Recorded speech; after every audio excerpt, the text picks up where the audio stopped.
আজকে আমি আপনাদের বাচ্চাদের মানসিক সমস্যা নিয়ে কয়েকটা কথা বলব।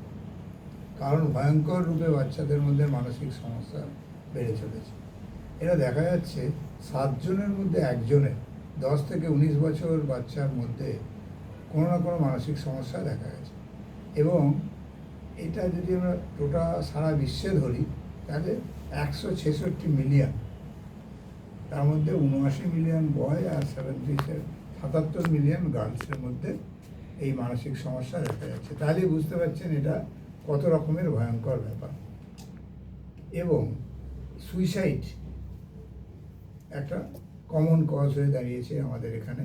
এটা হচ্ছে 4টে যদি কজ বলি তার মধ্যে 4th কজটা হচ্ছে যে সুইসাইড, বাচ্চাদের মৃত্যুর কারণ।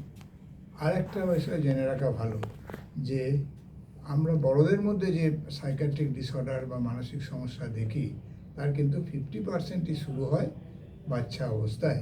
সেই অবস্থায় যদি রোগ নির্ণয় হয় এবং ঠিক চিকিৎসা হয় তাহলে বড় অবস্থায় পার্মানেন্ট যে মানসিক সমস্যা সেগুলো আমরা এড়িয়ে চলতে পারব।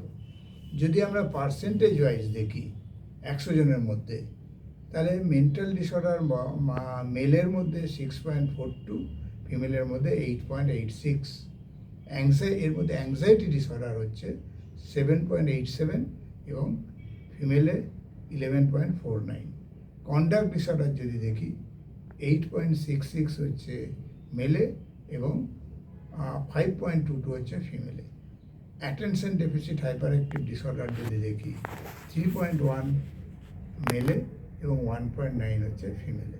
অটিজম স্পেকট্রাম অফ ডিসঅর্ডার, এটা এখন সবাই শুনেছেন, ভয়ঙ্কর রূপে বেড়ে চলেছে। যদিও এই পার্সেন্টেজটা কয়েক বছর আগেকার, এখন এটা আরও বেড়েছে। এটা 1.67 হচ্ছে মেলে এবং 0.9 ফিমেলে। তাহলে আপনারা বলবেন যে এত সমস্যা কেন বাড়ছে? তো প্রধান কারণই হচ্ছে বাচ্চাদের মধ্যে চাওয়া ও পাওয়ার মধ্যে একটা গ্যাপ। এই গ্যাপ যত বেশি হবে তত একটা মেন্টাল স্ট্রেস হবে। অনেকে এই স্ট্রেসটা নিতে বা অ্যাডাপ্ট করতে পারে, অনেকে পারে না। যারা পারে না তাদের মধ্যেই এই সমস্যা দেখা যাবে। এছাড়াও অনেক কিছু আছে যেগুলো এটাকে প্রেসিপিটেট করতে পারে। যেমন বাড়ি চেঞ্জ। একটা বাড়ি ছিলেন, সেখানে বাচ্চার অনেক বন্ধুবান্ধব হয়েছিল, হঠাৎ করে সেই বাড়ি বিক্রি করে অন্য বাড়িতে চলে গেলেন। চেঞ্জিং স্কুল, মানে বাচ্চা একটা স্কুলে পড়ছিল 7-8 পর্যন্ত, সেখানে অনেক নিজস্ব বন্ধু তৈরি হয়েছিল, হঠাৎ করে অন্য স্কুলে চলে যাওয়ার পরে একটা নতুন পরিবেশ, নতুন বন্ধু, নতুন টিচার, সবারই মধ্যে একটা নতুন পরিবেশ, সেখানে একটা মানসিক ভারসাম্যতা নষ্ট হতে পারে। এবং একটা বাচ্চা মায়া বাবার একটা বাচ্চা ছিল, হঠাৎ আরেকটা বাচ্চা হলো, এই দুজনের মধ্যে একটা সিবলিং রাইভ্যালরি তৈরি হতে পারে। এছাড়া ভাই বোন বা ভাই ভাই এদের মধ্যেও একটা অনেক সময় রাইভ্যালরি থাকে। এবং এখন আরেকটা সমস্যা দেখা যাচ্ছে, ভিডিও গেমে আসক্তি। অতিরিক্ত পরিমাণ ভিডিও গেমে আসক্তিও একটা মানসিক সমস্যা তৈরি করছে। সুতরাং আমরা যদি এইগুলো নজর দিই, এগুলো সবই দেখুন প্রিভেন্ট করা যায়, তাহলে কিন্তু অনেকটাই আটকাতে পারবো। এছাড়া তো একটা জেনেটিক ব্যাপারও আছে। জেনেটিক ব্যাপারের সাথে সাথে যদি এই প্রেসিপিটেটিং ফ্যাক্টরগুলো থাকে, এগুলোকে ট্রিগার বলি, তাহলে সমস্যাটা আরও বাড়ে।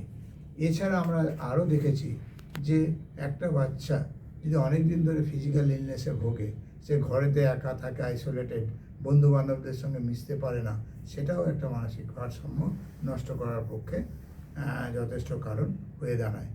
এছাড়া যদি দেখি যে মা বাবার মধ্যে ডিভোর্স হয়, যদি দেখি যে ক্লোজ কোনো রিলেটিভ, দাদু ঠাকুমা বা পিসিমা, মাসিমা, মা বাবা তো বটেই, যদি ডেথ হয়, সেটাও একটা মানসিক ভারসাম্য নষ্ট করে।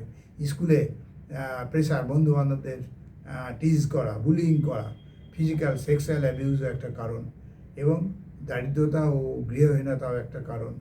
এবং যদি কোনো বাচ্চাকে তার ঘরের এল্ডার পার্সনকে কেয়ার দিতে হয়, অন্য কেউ নেই, সেটাও একটা তার মানসিক। অন্য বন্ধুরা খেলতে যাচ্ছে, সে তখন মা বাবাকে খাওয়াচ্ছে বা ড্রেস করাচ্ছে, সেটাও একটা কারণ। এবং একটা লং স্ট্যান্ডিং যদি একটা স্কুলের প্রবলেম থাকে, টিচার অত্যাচার করে, মারে, বকে সামান্য কারণে, সেটাও একটা কারণ। সুতরাং এই প্রেসিপিটেটিং ফ্যাক্টরগুলো কিন্তু সবই আমরা আটকাতে পারি। আরেকটা জিনিস আমরা জানবেন যে একটা কোভিড হয়েছিল, কোভিড-19, এবং এর হওয়ার পরে 2020 সালে একটা র্যাপিড সার্ভে হয়েছিল ইউনিসেফ দ্বারা। তারা বলেছে রিপোর্ট অনুসারে এই কোভিডের পরে অনেক বাচ্চাই একটা মানসিক সমস্যা, বিশেষ করে অ্যাংজাইটি ও ডিপ্রেশনে ভুগছে, মানে ইনসিডেন্সটা অনেক বেড়ে গেছে। তাহলে কয়েকটা কারণ যদি আমি একটু আলোচনা করি, এর মধ্যে পার্সেন্ট ওয়াইজ আগেই বলেছি অ্যাংজাইটি ডিসঅর্ডারটা সবচেয়ে বেশি বাচ্চাদের মধ্যে। কি করে বুঝবেন? বাচ্চা সবসময় একটু দুঃখের মধ্যে থাকবে বা প্যানিক, হঠাৎ হঠাৎ ভয় খাবে, সেটা একটা কারণ। এছাড়া দেখবেন যে অন্য বন্ধু বান্ধবদের সাথে মিশতে পারছে না এবং এটা তার পড়াশোনায় ক্ষতি করছে, এবং সে স্কুলে বলতে পারছে না, এবং সোশ্যাল ইভেন্টস মানে বিয়েবাড়ি বা অন্নপ্রাশন বাড়িতে সে অ্যাটেন্ড করছে না, নিজেকে একটু আইসোলেট করে রেখেছে। যে ডিপ্রেশন একটা মারাত্মক ব্যাপার। আমাদের যে বাচ্চারা এত সুইসাইড দেখি, তার মেন প্রেসিপিটেটিং ফ্যাক্টরই হচ্ছে যে তার ডিপ্রেশন, এবং এটা মেয়েদের মধ্যে বেশি হয় ছেলেদের তুলনায়, এবং তার সোশ্যাল ও অ্যাকাডেমিক লাইফ খুবই হ্যাম্পার হয়। এরপরে আরেকটা যদি দেখি attention deficit hyper active disorder, মানে বাচ্চা দেখবেন ঘরেতে থাকে, অনেক বাচ্চারই থাকে যে খুবই চঞ্চল, অতিরিক্ত চঞ্চল। বাচ্চা এমনিই চঞ্চল হয়, তার চেয়েও বেশি চঞ্চল, খুব কথা বলে, সব সময় কথা বলে, এবং তাকে ধরুন পড়তে বসেছে, একটু শব্দ হলেই সে অন্যমনস্ক হয়ে গেল। এগুলো হচ্ছে তার লক্ষণ, এটাও কমন। এবং আরেকটা হচ্ছে অপোজিশনাল ডেফিয়েন্ট ডিসঅর্ডার, মানে আপনি যা বলবেন বাচ্চা তার উল্টো করবে, টিচার যা বলবে তার উল্টো করবে। এটাও একটা মানে সমস্যা। এটা যদি আনট্রিটেড অবস্থায় থাকে, যেটা পরে কন্ডাক্ট ডিসঅর্ডারে পরিণত হতে পারে।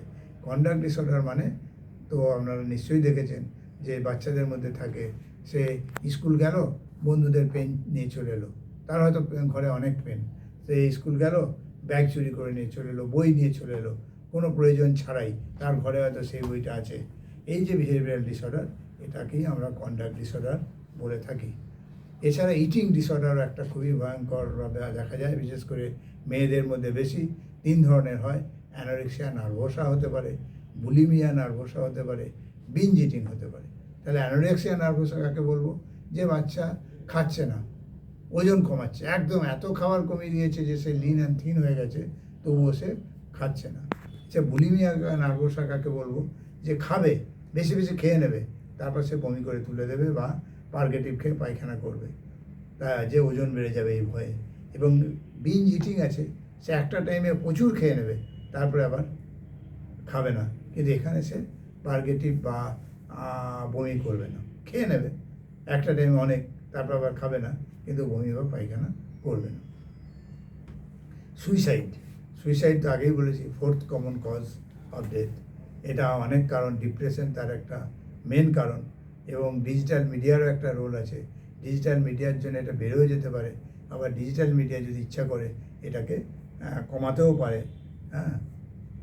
রিস্ক টেকিং বিহেভিয়ার, এটা তো আপনারা দেখিয়েছেন, একটা বাচ্চা আগুন নিয়ে খেলতে ভালোবাসে, একটা বাচ্চা বন্দুক নিয়ে খেলে, একটা বাচ্চা এমনই রিস্ক নেয় যে তার বড়দের কাছ থেকে স্মোকিং শুরু করে, ক্যানাবিস খায়, অ্যালকোহল খায়। এগুলো সবই রিস্ক টেকিং বিহেভিয়ার হিসেবে শুরু হয়, তারপর সে অ্যাডিকশন হয়ে যায়। এবং তাহলে সমস্যাটা কি? এটা থাকলে কি করে, মানে সমস্যা কী হবে? একটা তো সাফারিং তো হবেই, সেটা পার্সোনাল হতে পারে, ফ্যামিলিরও ডিস্ট্রেস হতে পারে, সে পড়াশোনা করার ক্ষতি হবে, সে ফ্যামিলিতে ইন্ডিপেন্ডেন্ট থাকতে পারবে না, সবসময় বাবা মার সাথে তাকে নিয়ে নিয়ে ঘুরবে, কখনোই একা ছাড়বে না।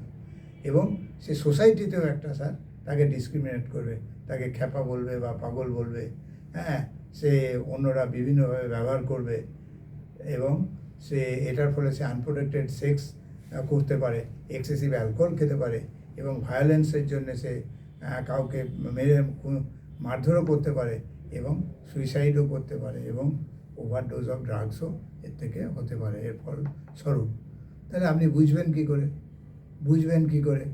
তাহলে অনেক কিছুই মানে সমস্যা থেকে আপনি একটা ধারণা করতে পারেন, যেমন স্লিপ প্রবলেম, বেশি ঘুমোচ্ছে বা কম ঘুমোচ্ছে, মানে কোনো কারণ ছাড়াই ক্লান্ত হয়ে যাচ্ছে, তার অ্যাংজাইটি, তার বুক ধড়ফড় করছে, সে হাত পা কাঁপে, বেশি সোয়েটিং হয়, তার এখানে ওখানে ব্যথা, কিন্তু খুঁজলে কোনো ব্যথা পাওয়া যায় না, এবং তার হয় খিদে কম বা খিদে বেশি। এগুলি সবই একটা এছাড়াও আর কী কী করে বুঝবেন? সে সোসাইটিতে কারোর সাথে মিশছে না, স্কুলে যাচ্ছে না, স্কুলের কাজ করছে না, সোশ্যাল অ্যাক্টিভিটিতে অংশগ্রহণ করছে না, এবং গ্র্যাজুয়ালি তার পড়াশোনা, স্কুলের টিচার মার্কশিট বলতে দেখবেন যে গ্র্যাজুয়ালি তার খারাপ হচ্ছে।